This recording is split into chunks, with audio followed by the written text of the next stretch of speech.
Muito bem-vindos todos. Vamos começar o nosso encontro com um cântico litúrgico de nossa cantora querida Nabila Salum, que vai abrir o nosso encontro com essa oração cantada. Por favor, Nabila.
ó fortalezas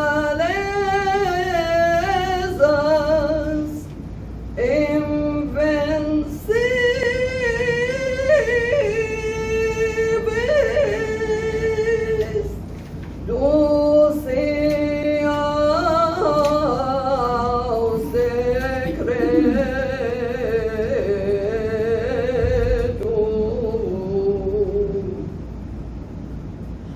ó flores do paraíso,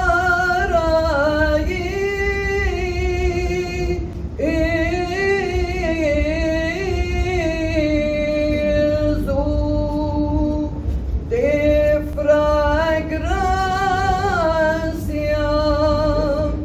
perfumada,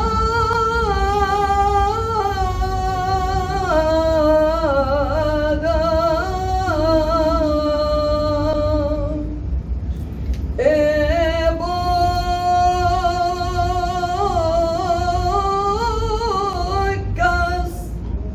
douradas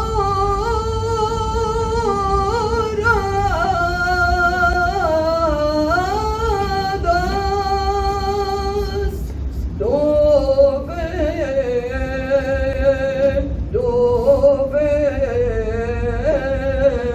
Verbo, orgulho de Liceia,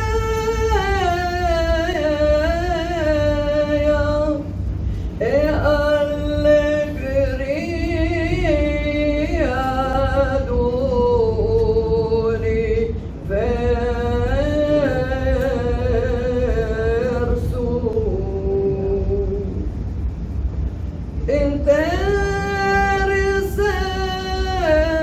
Intercedei sem cessar pelas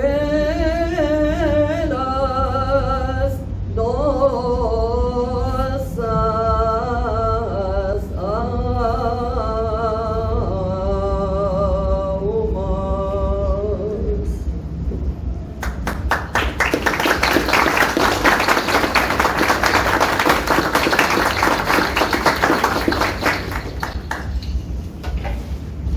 Obrigado pela cantora Jamila, que Deus te dá força por esse tempo, mesmo cansada e com gripe, ela conseguiu cantar hoje. Boa tarde a todos. Boa tarde. Sua reverendíssimo cardeal Dom Orani João Tempesta, Sua reverendíssima eminentíssimo Arcebispo Crisóstomo, Excelentíssimo Reverendíssimo Dom Catelão, Excelentíssimo Cônsul-Geral do Líbano no Rio de Janeiro, Joe Terek, e a Senhora Consoleza Pascal, Ahla Sahla Fikum, de Rio de Janeiro, e Canice Ana.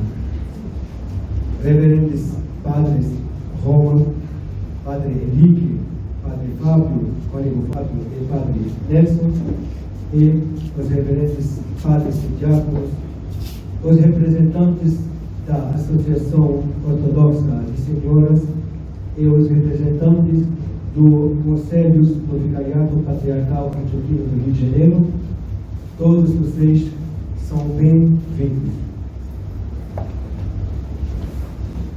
Com grande reverência e sentido de missão, abrimos hoje esse encontro dedicado à memória e ao legado do primeiro Concílio Ecumênico de Niceia, realizado no ano do Senhor de 325. Neste evento histórico e fundacional, reuniram-se os bispos da Igreja de Cristo, sob a inspiração do Espírito Santo e o olhar atento do imperador Constantino, para preservar a unidade da fé apostólica. e defender a verdade revelada contra as heresias que ameaçavam dilacerar o corpo de Cristo. Antes mesmo de Niceia, a Igreja do Oriente já se movia com firmeza e discernimento diante da crise doutrinária provocada por Ário. O Concílio de Antioquia, também realizado em 325, foi uma convocação estratégica e providencial, reunindo principalmente bispos orientais. Esse concílio teve como objetivo preparar uma posição clara contra Ário e seus seguidores, condenou formalmente os ensinamentos de Ário, reafirmou a fé na plena divindade de Cristo e elegeu Otácio como bispo de Antioquia, uma figura de firmeza doutrinária. Em muitos sentidos, o Concílio de Antioquia preparou o caminho para o Concílio Maior de Niceia, como uma voz que antecede a proclamação universal da verdade. Niceia, portanto, não surgiu no vácuo. Foi o desdobramento solene de um movimento eclesial mais amplo, uma resposta orante, teológica e pastoral da Igreja à ameaça do erro. Ali, a Igreja elevou sua voz e proclamou com clareza e autoridade que o Filho é luz de luz, Deus verdadeiro de Deus verdadeiro, gerado e não criado, consubstancial ao Pai. Foi em Niceia que se afirmou a verdadeira identidade de Jesus Cristo, como Deus encarnado, fundamento da nossa salvação e da nossa esperança. Ao revistarmos os atos, os debates, as decisões e os frutos desse santo concílio, não nos voltamos ao passado por mera curiosidade acadêmica, mas buscamos beber da fonte da ortodoxia que ali brotou, conscientes de que os mesmos desafios, heresias, disfarçadas, divisões e ataques à tradição continuam a nos interpelar no presente. Niceia é, portanto, um farol para os nossos dias, um chamado à fidelidade, à coragem e à comunhão.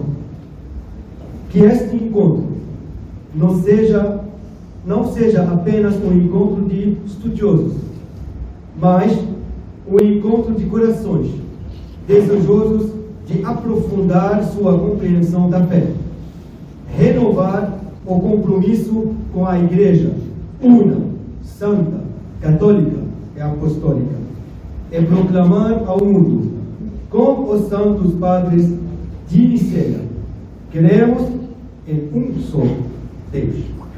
Obrigado.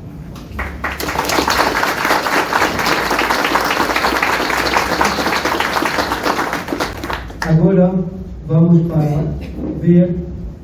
viajar para Niceia, na Turquia, para ver juntos o local onde foi feito o primeiro concílio de Niceia.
4 minutos para Niceia e voltamos para cá.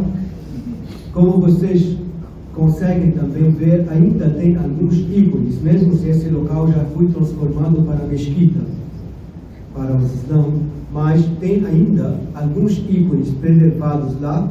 Tem o local onde realmente o imperador sentou e os 318 bispos ao redor dele, compartilhando esse concílio muito importante para a vida da Igreja. Agora vamos nos aprofundar mais sobre o primeiro concílio ecumênico com Sua Excelência Reverendíssima Dom Antônio Luiz Catelan Freira, Bispo Auxiliar da Arquidiocese do Rio de Janeiro. Palavra sua.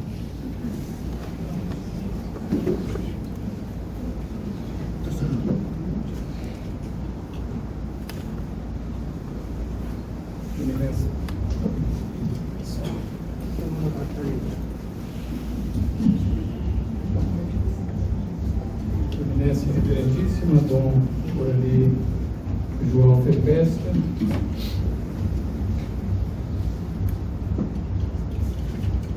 Eminência Dom Crisóstomo, Senhor Arcebispo Eparquial, Eminência Reverendíssima Dom Teodoro, Vigário Patriarcal,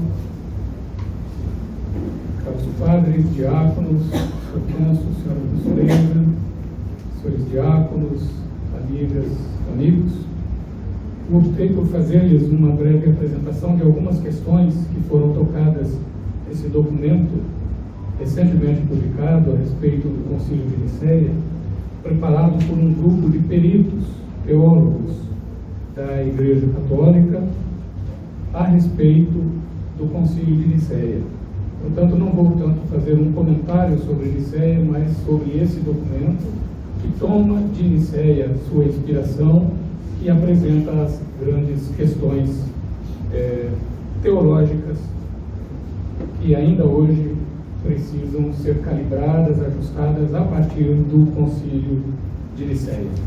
No dia 20 de maio, nós tivemos a celebração do início da abertura deste Concílio de Niceia, já tão bem apresentado por Sua Eminência. Ainda estamos comemorando os 1700 da duração dele, porque se encerra no mês de julho, considerado o primeiro concílio ecumênico da história da Igreja, embora tenham participado majoritariamente bispos orientais, apenas uma pequena delegação do Ocidente.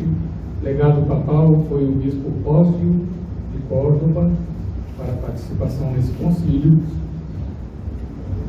mas como a convocação foi universal e todos os bispos que quiseram e que tiveram possibilidade lá estiveram, ele é considerado então por convocação ecumênico, universal, mas é sobretudo pelo seu conteúdo, por sua definição teológica de valor universal, que ele é então o primeiro da série.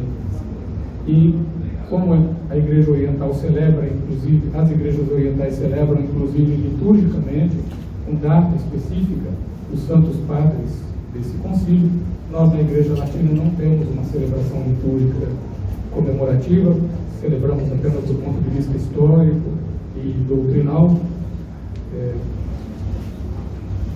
Essa marca de ser o primeiro concílio ecumênico ou universal, que coloca num nível que não é simplesmente o primeiro de uma série. Para nós latinos, de 22 concílios. Para os orientais, são 8 os grandes concílios. E nós consideramos também os principais concílios do período da Igreja unida, Oriente e Ocidente, na perfeita comunhão ainda. Mas esse concílio de Niceia é considerado num nível acima dos outros 7. É uma espécie de arquiconcílio, protótipo e fonte de toda a atividade conciliar que lhe vem a seguir. E para comemorar essa data, a pedido do saudoso Papa Francisco, essa comissão teológica, dita Comissão Teológica Internacional, publicou no início de abril, esse documento, Jesus Cristo, Filho de Deus, Salvador.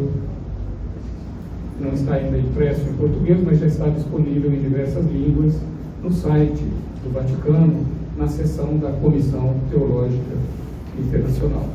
Faço questão de oferecer esse exemplar à Sua Eminência Dom Teodoro, em sinal de gratidão pelo convite que nos faz para essa data.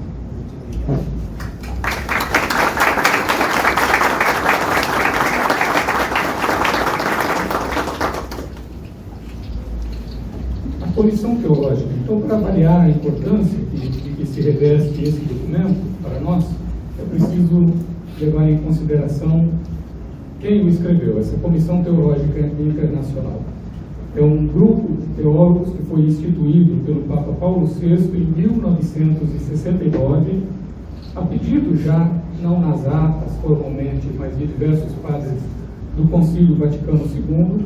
É composto por no máximo 30 especialistas em ciências teológicas, de diversas escolas teológicas de diversas nações, que, segundo os estatutos, se distinguem por ciência, prudência e fidelidade ao magistério. Essa comissão se subdivide em subcomissões para levar à frente trabalhos que são depois apresentados no plenário. Na produção desse livro, desse documento, o Rio de Janeiro tem uma participação especial, porque praticamente ele foi finalizado aqui no Rio de Janeiro, no mês de junho, por um grupo de 10 teólogos e teólogas, que Sua Eminência Dom Urani convidou e recebeu em sua casa para aquela semana de trabalhos aqui em nossa cidade. Então, esses membros são nomeados diretamente pelo Papa para servir na comissão por um período de 5 anos, renováveis diversas vezes, se for necessário, e sua missão é estudar as questões doutrinais de particular importância, especialmente as novas, para ajudar o magistério da Igreja e especialmente o dicastério para a doutrina da fé, em cuja esfera essa comissão é estabelecida. Isso significa que os documentos dessa comissão contêm uma reflexão teológica que os membros da comissão propõem a serviço do magistério da Igreja. E os documentos não são, eles mesmos, magistério oficial. A autoridade deles consiste em ser ofertado ao magistério para apoio do serviço próprio do magistério e por representar uma média do pensamento católico a respeito das questões de que eles tratam. Então, quando esses documentos são aprovados pelo prefeito do dicastério e o Papa determina a sua publicação, eles passam, então, a gozar de grande autoridade teológica. É um documento, portanto, fundamentalmente sobre cristologia, esse comemorativo dos 1700 anos de Nicéia.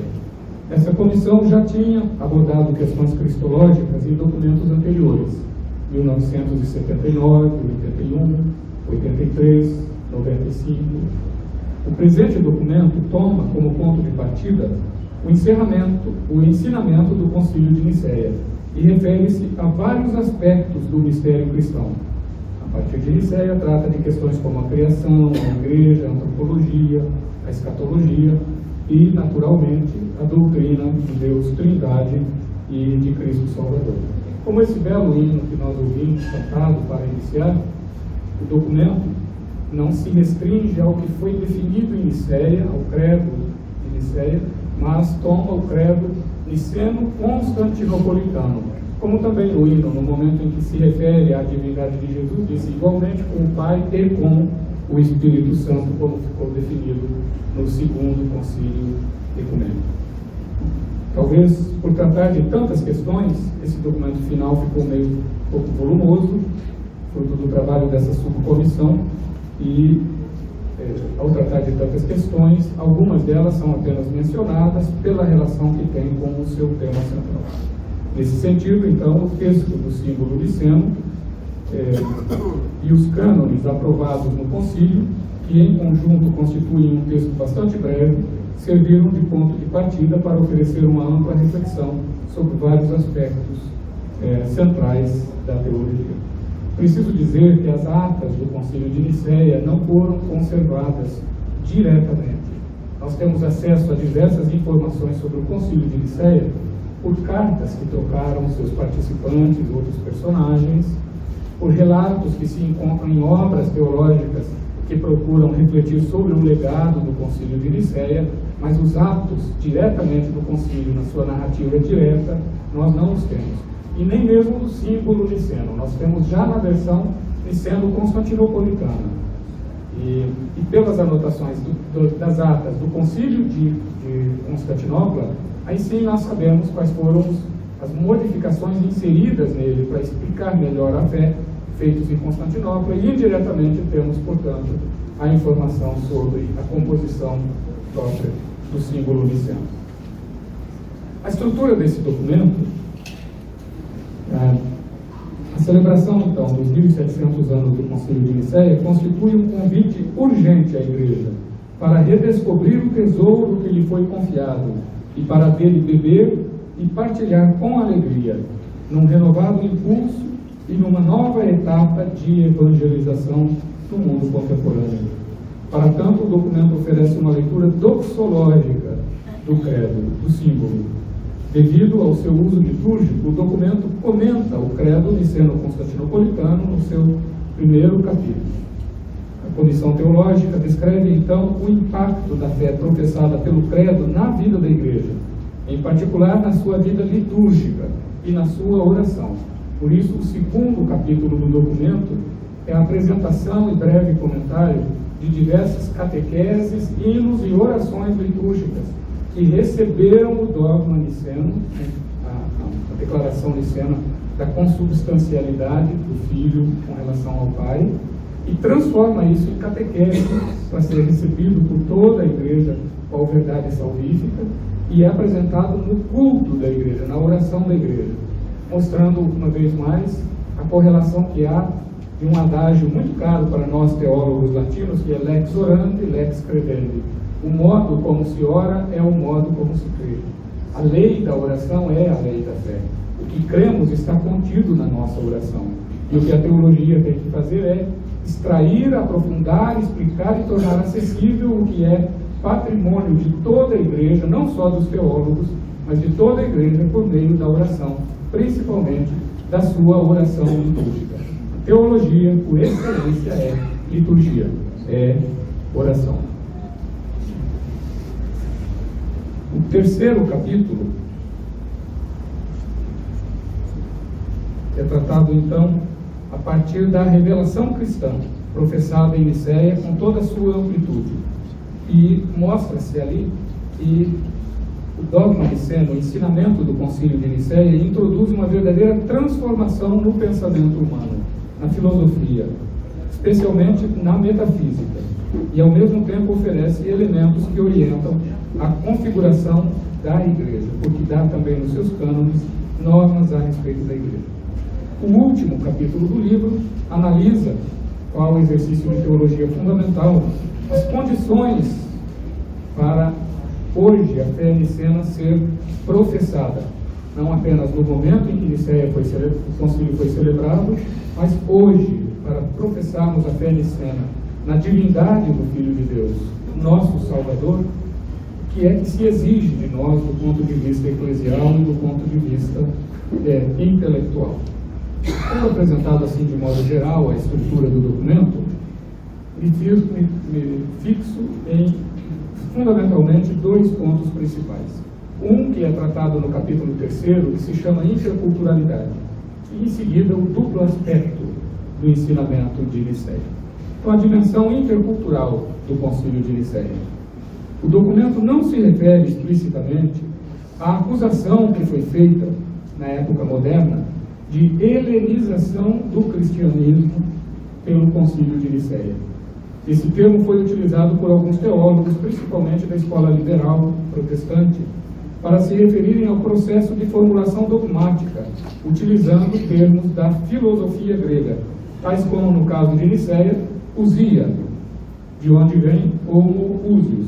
O hino litúrgico que foi cantado traduziu usia como usia, usando dois termos, natureza e essência. Então escolheu um termo apenas, mas como nós podemos ouvir, ele se refere utilizando dois termos, ambos provenientes da filosofia.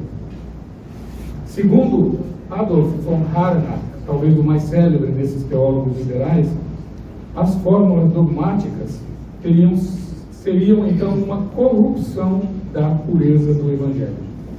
A Comissão Teológica Internacional não tratou diretamente dessa questão, mas indiretamente tratou dela, como eu vou mencionar em seguida. A Comissão Teológica, por outro lado, refere-se positivamente ao encontro entre culturas que teve lugar no concílio. Diz: a dimensão intercultural de Nicéia é uma expressão fundamental do cristianismo. Essa dimensão também pode ser vista como um modelo para a época atual. Nicéia utilizou categorias gregas, como usia, da qual derivou homoousios, para exprimir a verdadeira natureza divina do Filho. A Igreja, como se lê no número 89 desse documento, a Igreja exprimiu-se com essas categorias gregas de modo normativo, e elas estão, portanto, para sempre ligadas ao depósito da fé.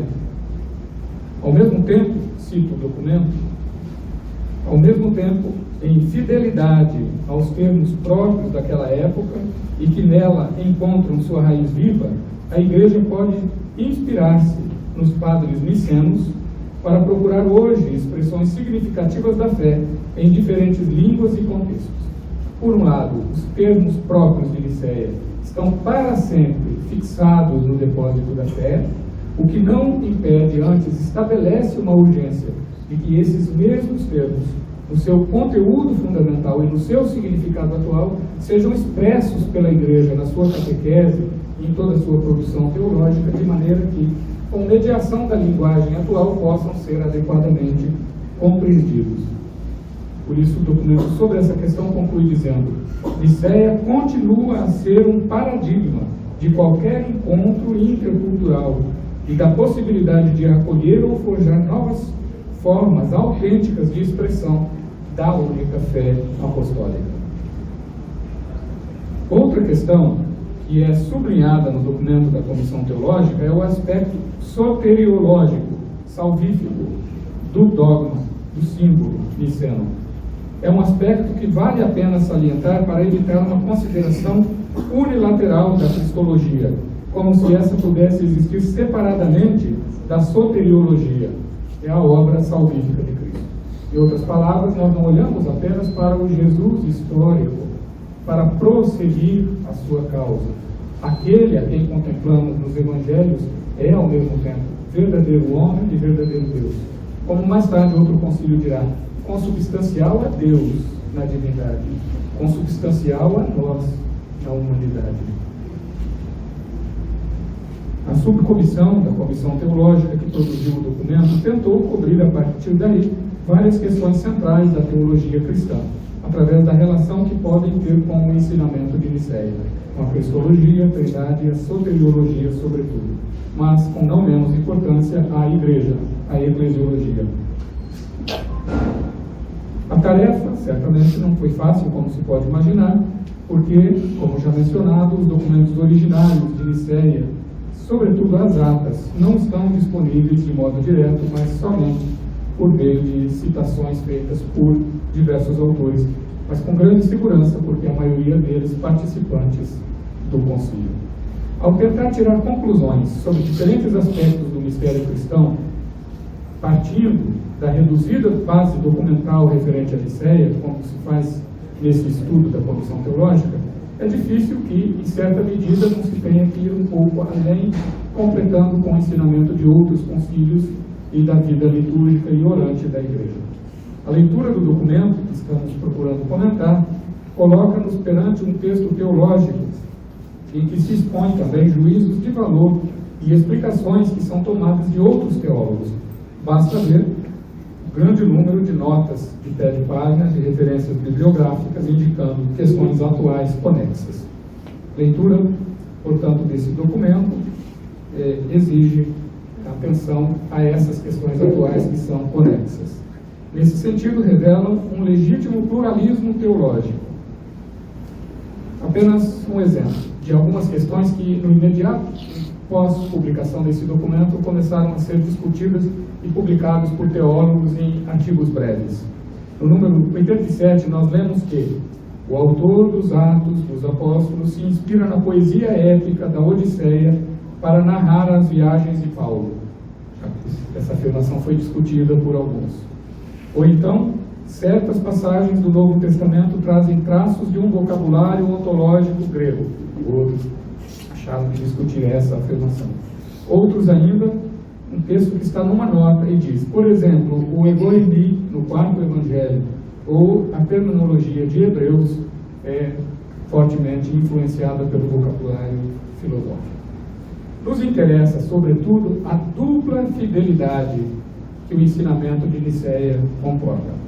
O documento não pretende oferecer uma nova reconstrução histórica da Assembleia Nicena Venerável, mas sim mostrar a relevância do evento de Nicéia para a vida da Igreja e, de modo mais geral, para a vida humana.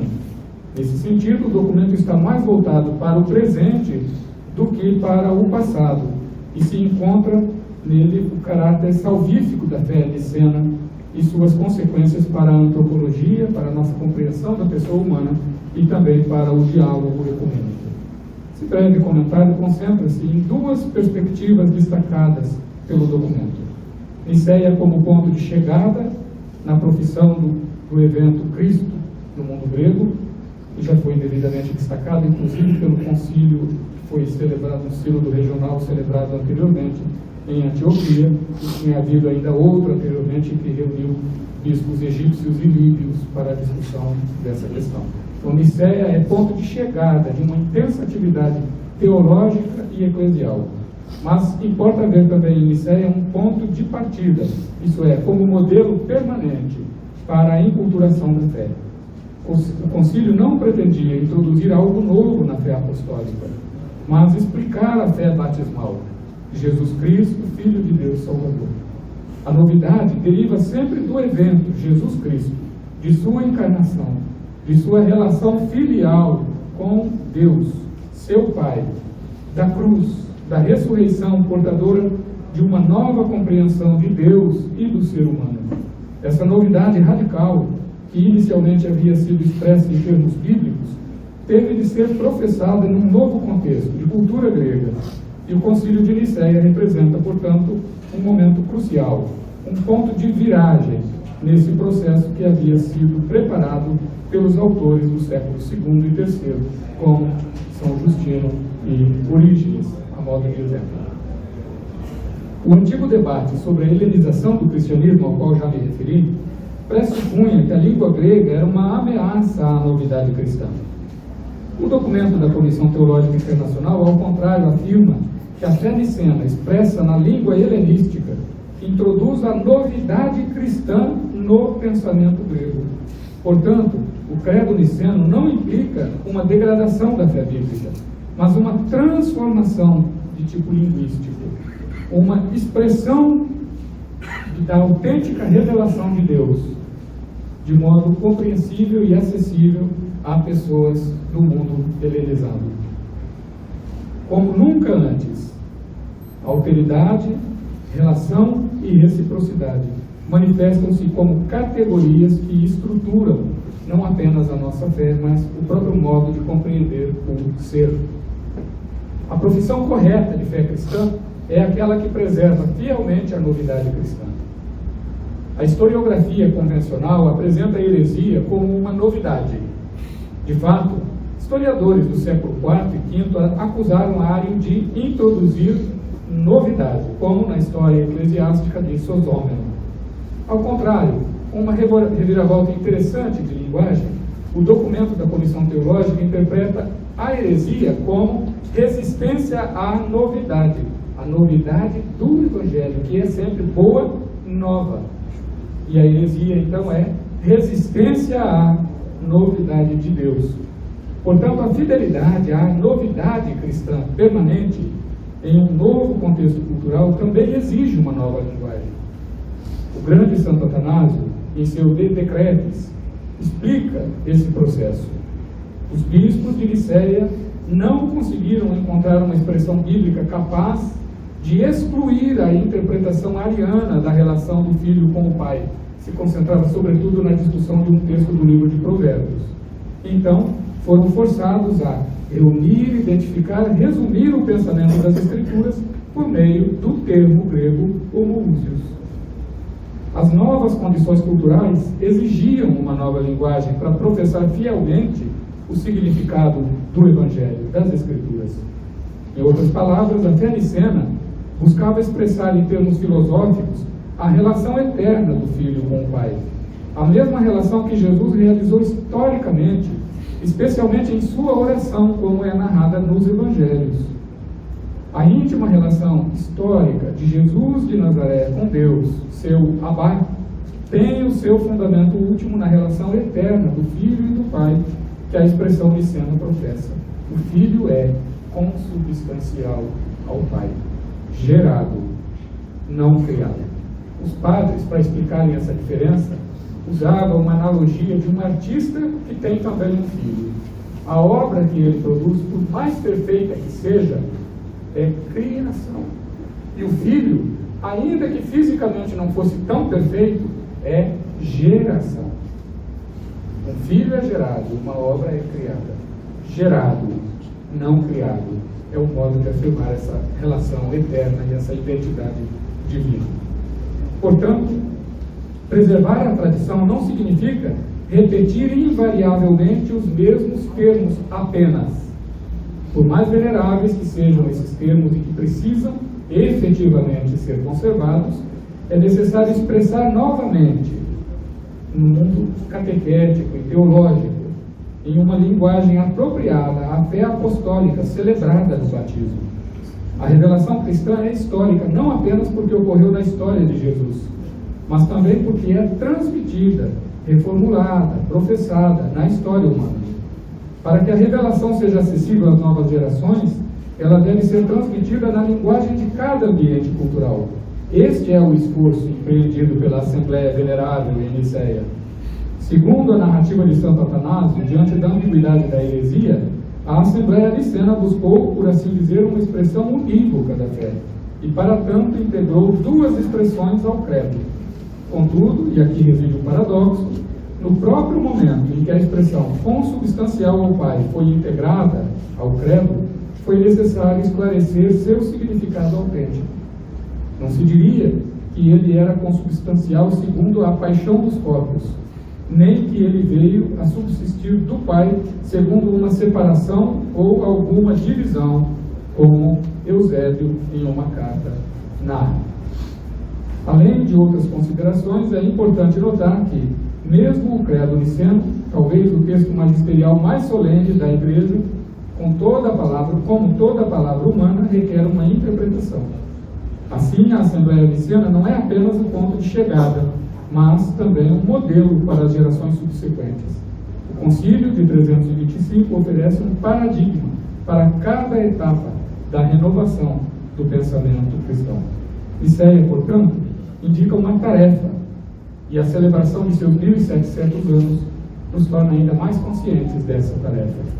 Diante de novos universos culturais distantes da cultura grega antiga, a Comissão Teológica Internacional recorda que, por um lado, em Nicéia a Igreja se expressou com categorias gregas de modo normativo, indicando um ponto de referência necessário, e que, por outro lado, a Igreja deve inspirar-se no processo concluído pelo Concílio para buscar hoje novas expressões de fé, que sejam não novas novidades na fé, mas expressões adequadas e significativas para diferentes línguas e contextos.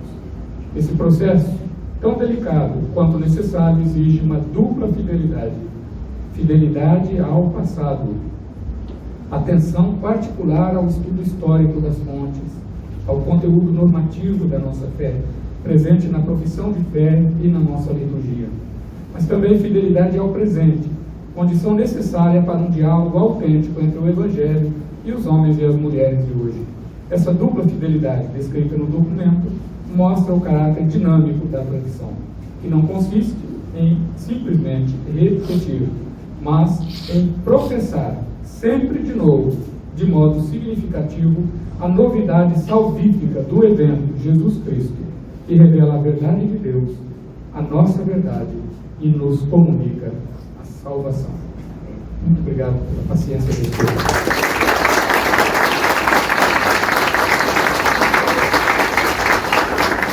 Nós agradecemos de coração as palavras de Dom Capelão. Eu vou me esforçar para estudar latino ainda. Então, também quero registrar a presença do senhor Abraham Kolajão, o embaixador da Juventude Armênia no Brasil, e também a presença de Padre Sérgio Muniz e do Ramon Ordenas, nosso gerente querido. Agora vamos de novo viajar para Niceia para ver uma nova igreja descoberta lá, e também talvez ela pode ser considerada como uma dos locais onde foi feito o concílio ecumênico, o primeiro concílio ecumênico. Vamos juntos.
Arcebispo Eparca da Eparquia do Brasil sobre a Igreja Ortodoxa Polonesa.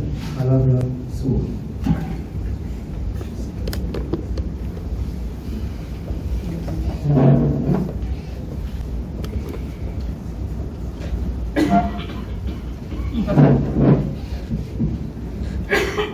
Senhor Ministro da Economia, Sua Excelência Dom Teodoro, Sua Excelência Dom Catalã, senhores dignatários, venerado clero e amados irmãos.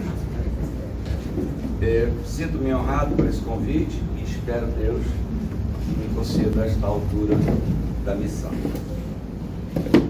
Não é exatamente uma cola, é um roteirozinho, porque ao contrário do meu santo protetor, eu não falo bem, eu falo muito.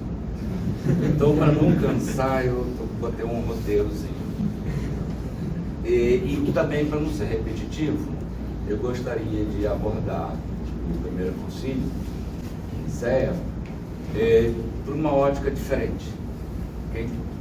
E a primeira coisa que eu gostaria de chamar a atenção de todos é que as igrejas ortodoxas, elas celebram os padres do século em 3 oportunidades diferentes. Né?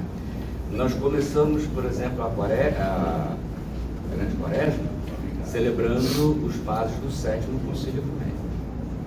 E terminamos o período pascal nas vésperas de Pentecostes, exatamente 7º domingo, após a Páscoa, celebrando os padres do 1º Concílio Ecumênico. Depois temos uma outra comemoração, que é dos padres dos 6 primeiros concílios ecumênicos, que é celebrado no 7º mês do ano, em julho. Bom, independente da gente querer fazer interpretações simbólicas do número 7, como alguns estudiosos já fizeram, de achar que seria a completude da criação, como se os padres da igreja estivessem completando aquilo que os apóstolos nos entregaram a partir de Jesus Cristo, independente disso, porque isso dava uma outra palestra, cara que não faz. Isso nos demonstra a importância desse primeiro concílio. Então a minha ideia é que a gente tenha, eu queria passar um panorama do que levou ao acontecimento desse concílio, porque ele não surgiu do nada, nem por qualquer motivo. Então vamos nós. A igreja cristã, ela começou já em Jerusalém, logo após a ascensão de Cristo, enfrentando grandes dificuldades. A primeira dela era entre os próprios judeus em Jerusalém. Como explicar Yahvé, que criou o mundo, que libertou o povo do Egito, que escolheu aquele povo e estabeleceu naquela terra, como que Yahvé agora é Pai, Filho e Espírito Santo? É uma poligamia? Mas para os pagãos, e eu quando digo pagãos, lembrem-se, Império Romano, gregos, Egito, logo próximo, Síria, persas, como explicar de que não existia essa quantidade enorme, esse panteísmo, essa quantidade enorme de divindade? Existia só um Deus, o Criador de todas as coisas. Percebe a dificuldade? A igreja começou assim, tendo que enfrentar isso, ok? Bom, essa dificuldade chegou a um extremo de perseguições dentro do império em que ela vivia.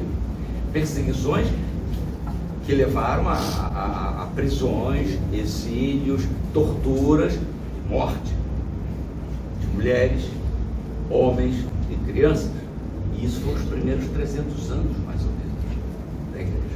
Então, nesse período, a igreja, e aí nós temos que entender, lembrarmos de São Paulo, a igreja é um organismo vivo, é o corpo de Cristo. Ok? Muito bem. Esse corpo tinha que sobreviver. Então, essa era a grande. Crescer, se fortalecer e sobreviver. Foram os 300 anos de vida da igreja. Muito bem. Mas era necessário que chegasse um momento em que ela amadurecesse, em que ela solidificasse e encontrasse uma identidade. Porque, afinal de contas, essa questão que eu coloquei no início, da discussão entre judeus e pagãos, era uma coisa que ao interior da igreja mesmo não estava clara. E isso era preciso. É como uma pessoa, uma criança, quando chega lá na adolescência dela, ela começa a encontrar os caminhos e a identidade dela. Mesma coisa com a igreja aconteceu. A igreja precisava. Muito bem. E isso nos vem através de uma oportunidade única. Duas pessoas, Constantino e Arius, nos deram essa oportunidade. Mas a igreja, para encontrar essa identidade, ela leva em consideração uma palavra que para nós, ortodoxos, é preciosa: a revelação. O que nós chamamos de revelação? Dou dois exemplos.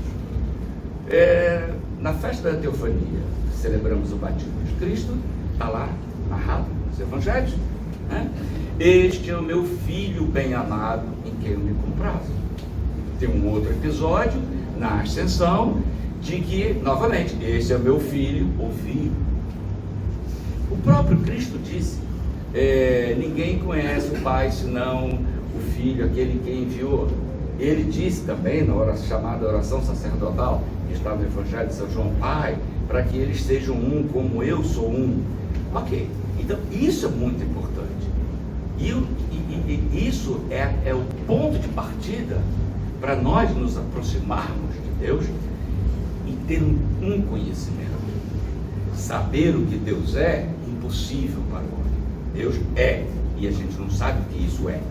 É impossível. Mas o conhecimento de Deus é. Por quê? Porque ele se revelou. A Moisés ele diz: eu sou aquele que é. Ou como outra tradução, eu sou o que sou. Ou seja, o existente. Ok, isso é uma revelação. Com Jesus Cristo, Filho de Deus, ele se mostrou como homem, o Verbo encarnado, Filho de Deus encarnado. Isso é uma revelação. Mas aí eu pergunto para vocês, uma voz e que paira com a aparição de uma pomba, um espírito em forma de pomba que diz: esse é meu filho bem amado, quem eu me comprazo. Isso explica o quê? Como que eu posso entender? São João Crisóstomo diz: nós usamos imagens e palavras para Deus, as quais não podemos, não corresponde a Deus. É filho, pai, tá, mas não é pai e filho como nós compreendemos. Há que se guardar uma devida proporção. Há uma grande diferença nisso. A imagem de pai e de filho que nós temos, ela precisa ser compreendida em que medida isso acontece na realidade da existência de Deus. Nós não sabemos. E essa foi a oportunidade que Constantino nos deu, libertando a igreja das suas perseguições. Ok.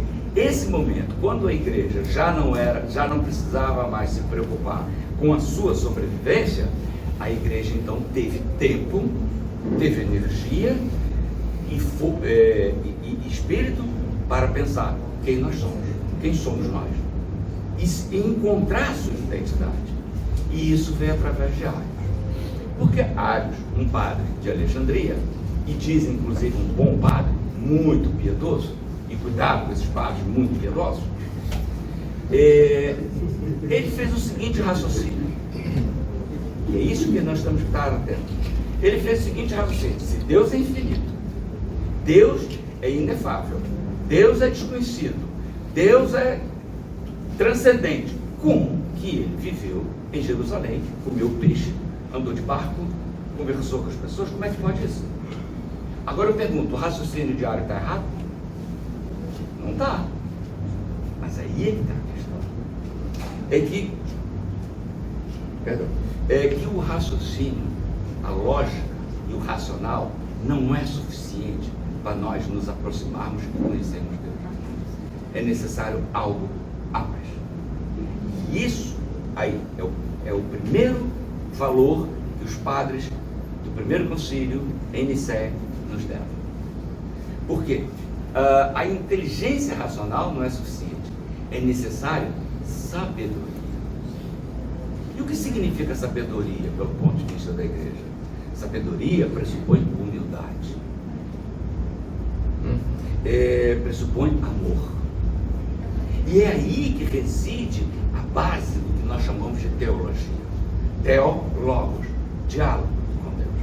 E veja que a igreja só deu esse título para 3. São João Evangelista, São Gregório Nazianzo e São Simeão Novo Teólogo. Quem mais tem esse título? Mesmo São João Crisóstomo, São Basílio e o Gregório Nissa são doutores da igreja. Como a igreja latina também tem os seus doutores. Ok? Muito bem. Mas a teologia existe. Ok? E a teologia é dialogar com Deus, falar com Deus. Então é necessário que, diante de uma questão que a gente não compreenda, oremos. Vamos fazer jejum, vamos fazer silêncio e pedir: Senhor, mostra-nos. E Ele mostra. E Ele mostra. E foi exatamente isso que aconteceu com os padres do primeiro concílio. Eles buscaram, quando Arius, não vou me repetir, apresenta essa heresia, e essa heresia se espalhou como um rastilho de pólvora, porque ele apelou para vários grandes teólogos e bispos na igreja, e isso criou quase que partidos antagônicos, né? São Gregório de Nissa diz que ia-se no mercado e o cerealista dizia que o pai é igual ao filho. Ia no mercado e o peixeiro dizia de que o filho tem a mesma substância do pai. Ou seja, discutia-se essa questão de uma maneira muito contundente, como hoje a gente discute o IOF, das operações financeiras. É tão importante. Naquela época, isso era muito importante, era crucial. E isso mobilizava toda a igreja. Não era só uma questão de padres e bispos, era de toda a igreja, do povo. E isso precisava ser resolvido. E então, eles se reúnem, convocado por Constantino, porque ele começa a perceber que o império tem uma questão ali que está criando uma turbulência muito grande, e ele então ele chama os bispos, vamos botar ordem nesse negócio. E ele então, como o primeiro, né, servidor da igreja e responsável pelo império, ele decide convocar um concílio. E esse concílio é reunido na cidade de Nicéia, como nós vimos, né, já fomos lá, já voltamos 2 vezes. E esses padres fazem isso, ficam mais ou menos em meados de maio, meados de junho, mais ou menos isso, um mês, e oram, fazem jejum e discutem, conversam, debatem, mas não debatem só apenas no sentido racional. Eles vão buscar o que está registrado nas escrituras, que naquela época os evangelhos já estavam definidos, existia o Antigo Testamento, existiam as profecias, e eles vão estudar, e eles vão ler, e eles vão debater, e também na tradição oral, porque a tradição da igreja ela não está registrada só nas páginas da Sagrada Escritura da Bíblia. Existe ainda hoje uma tradição oral, e eles vão se debruçar sobre isso, nesse espírito de Senhor, mostra-nos, revela-nos, ensina-nos. Isso é a base da teologia, e eles fizeram isso. Ok. E aí então vem a tal, como Dom Catalã disse, a fórmula músicos, né? Consubstancial, a mesma substância. Ora, o Cristo não disse na oração sacerdotal, que está lá em São João, Pai, para que eles sejam um, como eu sou um contigo? Mas aí, como é que é isso? A gente, ser humano, carnal, ser um com Deus, como Cristo é um com o Pai? Tudo isso é assunto de dogmática, que dá para fazer um curso de 2 anos com aula todos os dias, para a gente realmente aprofundar sobre isso. Não é a situação aqui. Mas só para que vocês saibam que essa foi a grande questão. Uma outra questão que existia, como o Dom Catalã apresentou, é que a igreja foi se apropriando de conceitos e ideias da teologia, né, da filosofia grega, porque a filosofia grega era, digamos, a dinâmica intelectual mais avançada que existia naquele momento no Império. As categorias da filosofia grega: logos, substância, essência, natureza, physis. Mas a igreja, quando se apropria de determinados conceitos da filosofia, ela dá um conteúdo novo, seria um processo de aculturação, digamos assim. Eu prefiro cristificação, cristianização. O logos em Platão é uma coisa, na igreja o logos é outra coisa. Ela tem um conteúdo, uma profundidade muito maior. Então a igreja vai se apropriar de determinadas categorias da filosofia grega para poder ter uma ferramenta de diálogo, de compreensão, de estudo. É um meio, são ferramentas, são instrumentos. Ok? E aí então a igreja, os padres do primeiro concílio ecumênico, eles vão em busca desse entendimento. Do que é isso? O que Cristo quis dizer de que Ele é o Filho? Eu e o Pai ainda trabalham, eu trabalho, meu Pai trabalha ainda até hoje. E ele diz, ele o tempo todo ele diz, o Pai enviará um novo Paráclito. Ele se refere a Deus como Pai. Ele diz, vosso Deus, meu Deus e vosso Deus. Como que é isso? E os padres se debruçaram sobre isso. Ok. Então, o primeiro concílio ecumênico chega à seguinte conclusão, combatendo e botando assim uma barreira no entendimento, na heresia de Arius, dizendo que o Pai e o Filho tinham a mesma substância, tinham a mesma natureza. É a famosa fórmula consubstancial, que não foi exatamente elaborada por São Atanásio, de Alexandria, mas ele foi um grande campeão. Ele lutou a vida inteira sobre essa fórmula. Muito bem. E aí vem a fórmula da duas naturezas,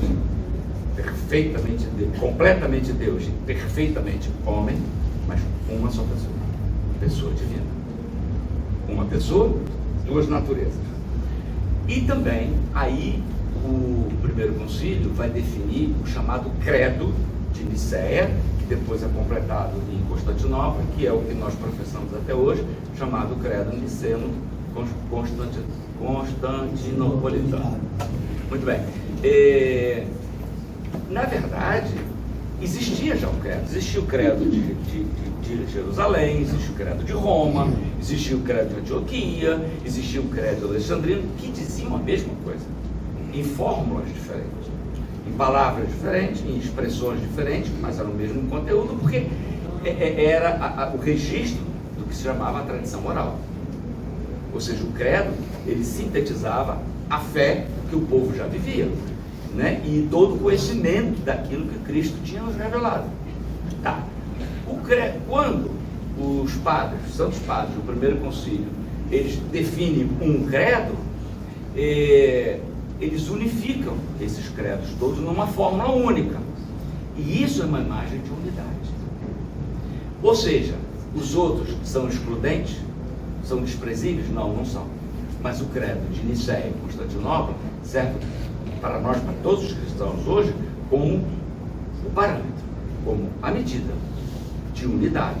Aquilo que diz o que é a igreja. Ou seja, estão percebendo que a igreja está começando a entender, ou seja, se identificar a si própria e dar uma identidade?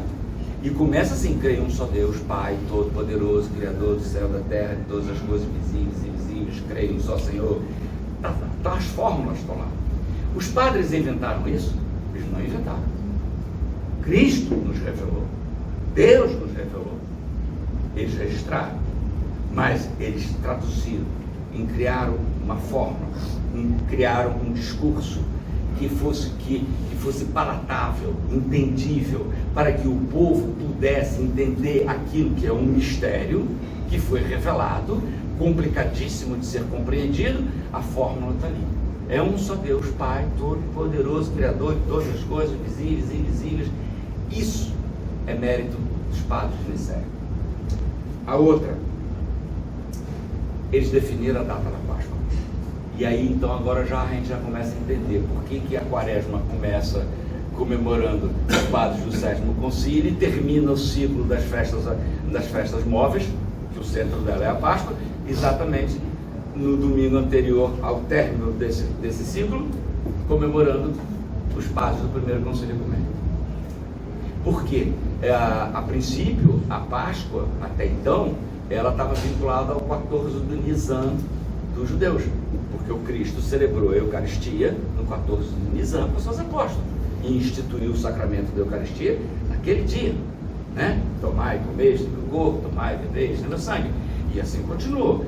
Mas acontece que o cálculo dos judeus, o mês, o ciclo lunar dos judeus é diferente do ciclo de que os cristãos adotaram dentro do Império, que é solar. Então, acontecia de que às vezes a Páscoa, ela caía antes do equinócio. Antes do equinócio, que para nós é de outono, no hemisfério norte, equinócio de primavera. E Cristo não celebrou, quando ele celebrou foi após o equinócio. Então o equinócio de outono para nós, no hemisfério norte de primavera, ficou sendo um limite. Hoje ainda existe uma diferença de cálculo entre a igreja latina e a igreja ortodoxa. Não é esse o cálculo, não é. Mas a resultante é mais ou menos isso. Os latinos celebram a Páscoa no primeiro domingo depois da lua cheia, após o equinócio. Funciona assim. Os ortodoxos na primeira lua cheia do mês de março, que é onde bate o equinócio, 5 domingos depois é Páscoa. Por isso que às vezes empata as duas Páscoas e às vezes não. Porque às vezes em março tem 2 luas cheias. Lá pelo início do mês você tem uma lua cheia, Quando chegar lá no final do mês, você tem outra, né? Bom, o certo é que nesse concílio ficou definido isso. Não se celebra mais a Páscoa junto com os judeus, nem antes do equinócio. Ok, isso ficou estabelecido entre orientais e latinos, apesar de haver ainda uma certa diferença no cálculo entre os dois. Bom, e aí esse concílio ganhou o epíteto, o nome de ecumênico. Bom, ele é ecumênico em duas dimensões, ou em duas interpretações. Uma é porque você tinha bispos e padres e monges, todo quadrante do mundo habitado, chamado na época, né, que era o Império, e algumas fora das fronteiras do Império. E naquela época existia em torno de 1.800 bispos e o concílio reunia uns 300, uns diz 315, outros 318, ok. Não é, ou seja, parece uma proporção pequena, mas não é necessário estar todos os bispos, é necessário ter representantes. Por exemplo, Roma enviou dois representantes. Ok? Está lá. Então, é por isso que é chamado de ecumênico. Até você pode entender assim, mas o verdadeiro conteúdo que se dá ao nome ecumênico é porque uma vez que foi decidido, as decisões em concílio foram aceitas por todo mundo. De Roma, Alexandria, Síria, todo o Império, todos aceitaram. E aí tem um outro mistério, que para mim, é uma das provas da presença do Espírito Santo nessa Assembleia. É que, se existe a graça que concede o dom da palavra, tem que haver também o dom do acolhimento. Ok? Vejam bem, eu não mencionei São Gregório, que ele ia no mercado, as pessoas estavam discutindo. Ou seja, isso era algo que era contundente, era incomodativo e era desafiador para todos. As pessoas estavam buscando uma ansiedade. Quando eles descobriram a fórmula homúnculos consubstancial, aquilo deu uma espécie de um apaziguamento. É como se todo mundo... É isso mesmo. Isso é a ação do Espírito. Isso é a graça, o dom do acolhimento. E o trabalho dos padres reunidos ali naquela igreja que o Dom Teodoro nos mostrou, eles serviram como veículo, como instrumentos. Eles nos concederam isso. Eles foram os verdadeiros sucessores dos apóstolos. Eles levaram, avançaram naquilo que Cristo revelou e não explicou nada, porque Cristo não era muito de explicar não, né?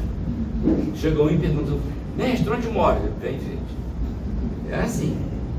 Muito bem. Aquilo que ele revelou aos apóstolos, e os apóstolos traduziram em seus evangelhos, em suas epístolas, em suas pregações, e deixaram depositado em cada comunidade, foi depois, digamos que aperfeiçoada, explicada, facilitada, para que o povo pudesse viver essa fé. Então, de fato, os santos padres do primeiro concílio ecumênico, eles foram verdadeiros sucessores dos apóstolos e deram continuidade ao trabalho dos apóstolos.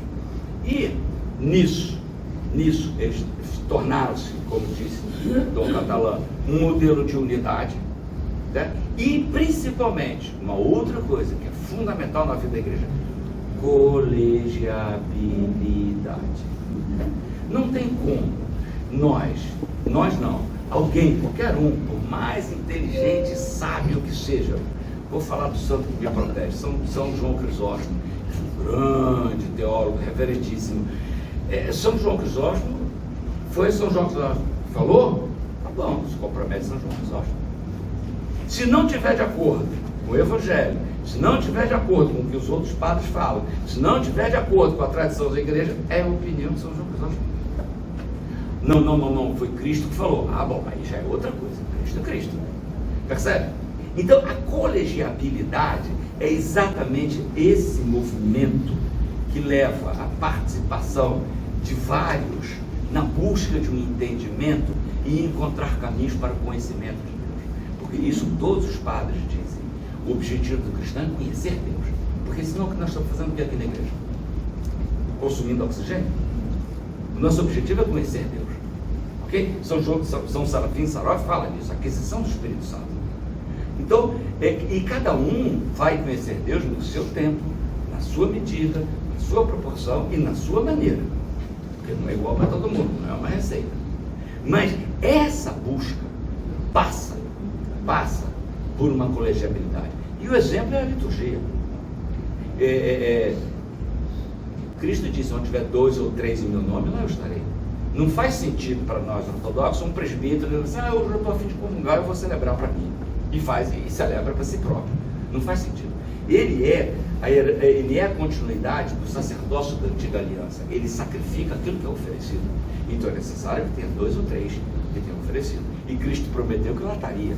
Isso já é a imagem da colegiabilidade. Então, a vida litúrgica é isso. E os santos padres, óbvio, que eles devem ter celebrado, não existe registro sobre isso, mas é capaz de eles terem celebrado durante esse mês, eles terem celebrado enquanto estivessem reunidos, né? Mas, de qualquer forma, a essência, a ideia da colegiabilidade está lá. E isso eles nos deixaram por herança. Ok? Então, é isso que faz a igreja ser uma, santa, católica e apostólica. É uma coisa só. Ok? Eu escrevi um negócio que não sei nem por que eu escrevi. Bom, mas aí é isso. Os padres do primeiro concílio ecumênico, e eles se reuniram, a imagem do proto-concílio de Jerusalém, e veja bem, já em Jerusalém, entre os apóstolos, houve uma querela, que era fundamental para a igreja, fundamental, né? Entre São Pedro e São Paulo.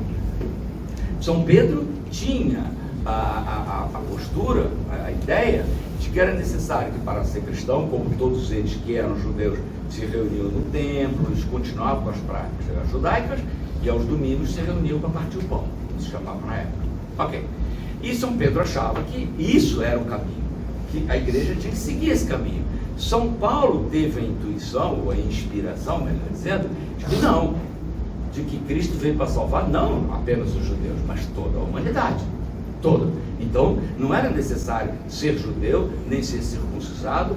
Isso foi uma querela muito grande entre Pedro e Paulo, e entre os discípulos de Pedro e os discípulos de São Paulo.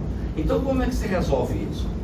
Vamos a Jerusalém e encontramos alguém que seja neutro, no caso foi São Tiago, o bispo de Jerusalém, que presidiu o concílio, e vamos discutir. E a posição de Paulo foi aceita por todos, inclusive por Pedro. Porque Pedro depois se submeteu e pregou também para não-judeus. Depois que ele saiu de Jerusalém, foi para Antioquia, fundou a primeira igreja em Antioquia, depois fez mais um périplo em Roma, e ele então pregou. E assim nós estamos aqui, porque senão tínhamos que ser todos judeus para poder estar aqui. Tá? Então, esse primeiro concílio, que chama-se o Proto-Concílio de Jerusalém, ficou como exemplo e imagem para esse primeiro concílio ecumênico. Essa experiência da igreja ficou como uma imagem do que a igreja é. Irmãos que são diferentes, podem discordar, mas sempre tem, com a graça do Espírito Santo, a capacidade de encontrar o caminho que Deus nos oferece, que a gente às vezes nem sempre consegue ver. E então é que é necessário que irmãos, em oração, em colaboração, nos ajudem a encontrar. Foi esse o exemplo dos santos padres mesmo. Bom, eu agradeço a paciência de todos. Muito obrigado.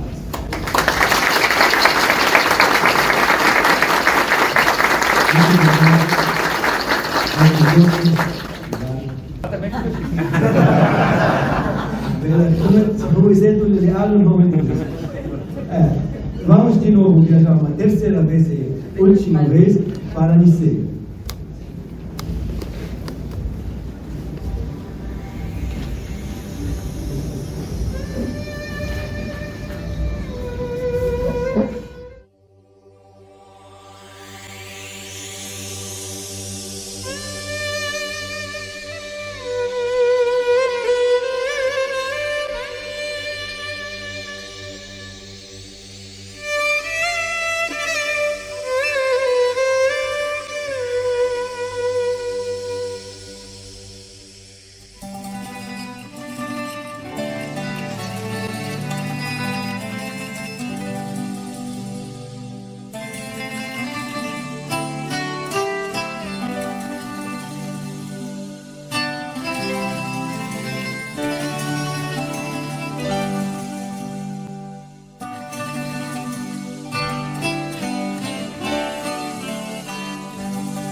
João Tempesta, cardeal e arcebispo metropolitano do Rio de Janeiro, e que sempre está aqui conosco nesta catedral, e nós também estamos em encontros com ele na Catedral de São Sebastião.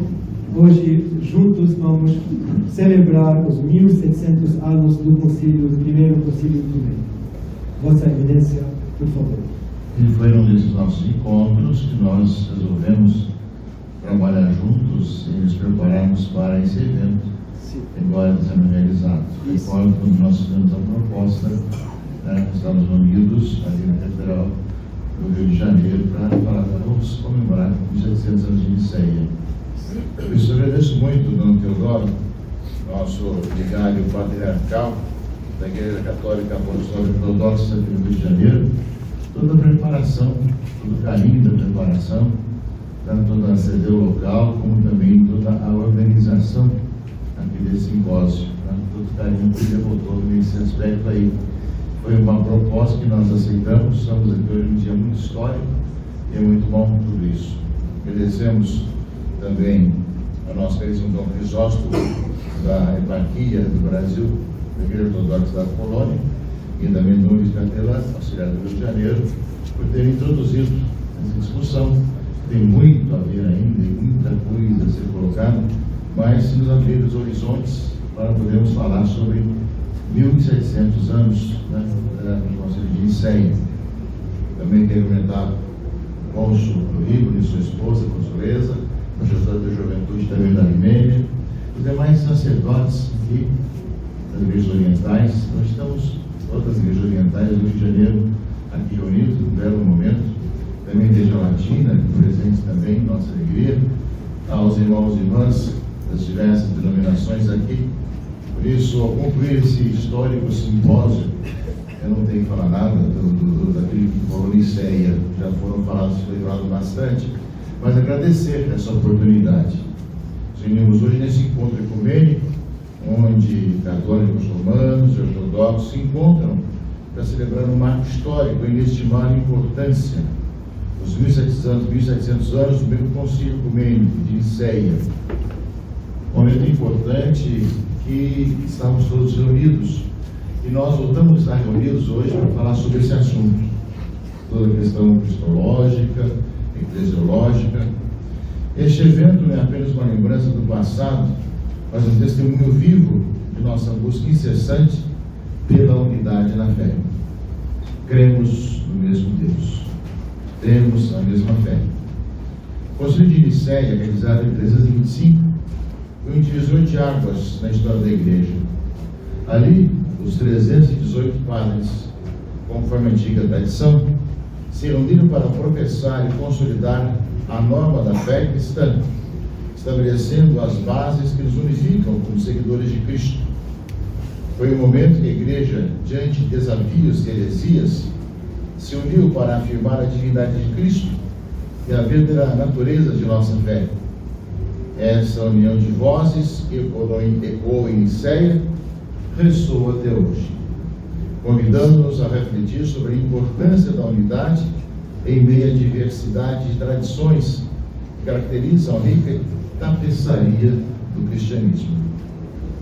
No último dia 7 de junho, falando aos participantes do simpósio Nicéia, Igreja do Terceiro Milênio, Comunidade Católica e Ortodoxa, assim se expressou o Papa Leão XIV. O primeiro Concílio Ecumênico, falado do Papa Leão XIV, é basilar para o caminho comum que católicos e ortodoxos empreenderam juntos desde o Concílio Vaticano II. Fecha aspas. Essa afirmação nos lembra que, apesar das diferenças que possam ter surgido ao longo dos séculos, a essência da nossa fé permanece inalterada. O Concílio de Nicéia não é apenas um evento do passado a ser comemorado. Ele é, de fato, o concílio por excelência, que nos convoca a um diálogo renovado, que é um compromisso compartilhado com a verdade do Evangelho. Ao longo dos anos, temos nos esforçado para fortalecer os laços entre nossas tradições, encontros, reuniões, celebrações, O diálogo iniciado em Niceia deve continuar a ser cultivado, não apenas em nossos encontros formais, mas em nossas comunidades, em nossas vidas cotidianas.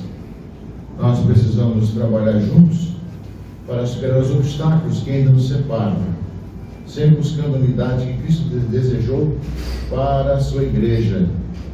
Este ano, por providência, tivemos a Páscoa na mesma época.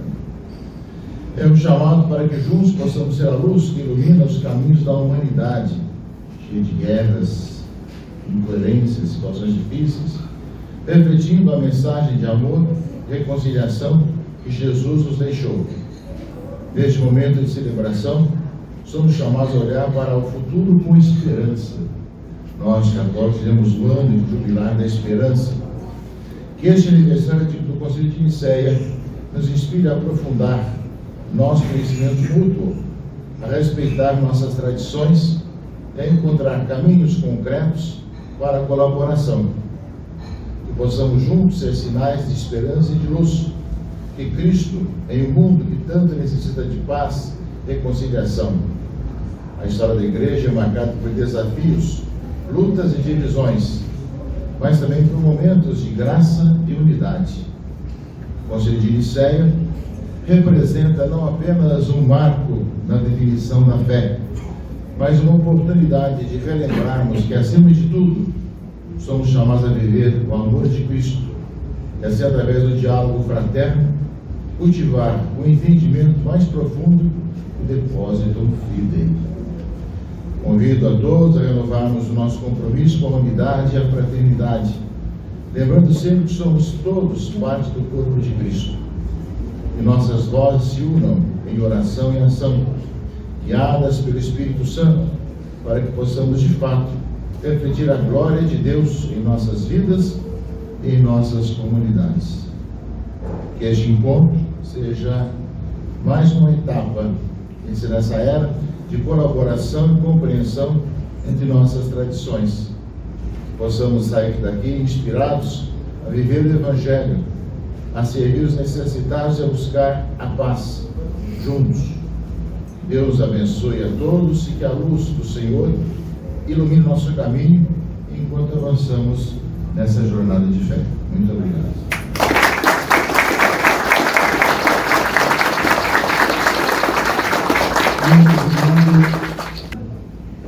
Agradecemos de coração todas as pessoas que ajudaram para preparar esse evento. Agradecemos todos que conosco há muito tempo estavam preparando tudo para que este dia seja um dia abençoado, cheio de muitas informações e de muitas bênçãos. E agora vou apresentar também uma lembrança do nosso encontro para Dom Guarani I, o ícone do primeiro Concílio Ecumênico.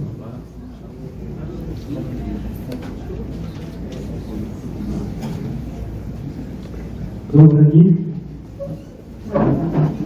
por favor, o ícone do primeiro Concílio Ecumênico. Uma lembrança.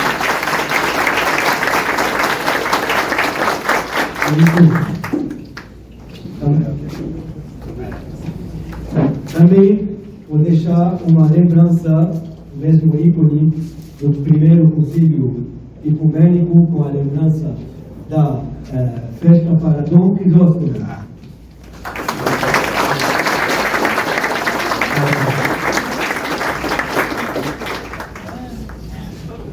E também Dom Catelan a receber nosso ícone.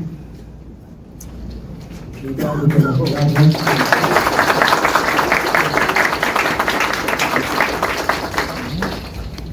E também o representante da Igreja Ortodoxa Russa no Rio de Janeiro.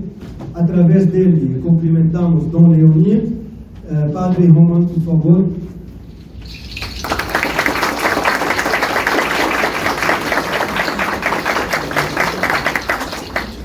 E para o representante da Igreja Ortodoxa Grega do Rio de Janeiro. Através dele, saudamos Dom Luci e Dom Melétios.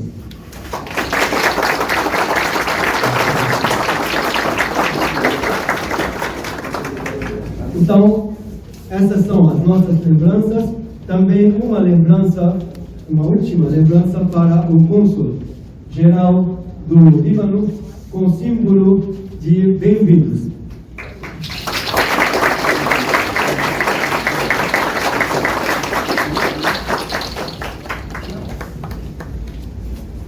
Primeira de muitas. نحكون الزيارة الأولى لا أكثر من زيارة. Então, e agora, a parte não menos importante, já alimentamos a alma, já alimentamos a mente, agora vamos alimentar o corpo. Mas antes disso, vamos tirar uma foto juntos com o oficial, com todos os sacerdotes aqui presentes, e depois vou para abençoar a mesa e o coquetel será aberto depois da foto.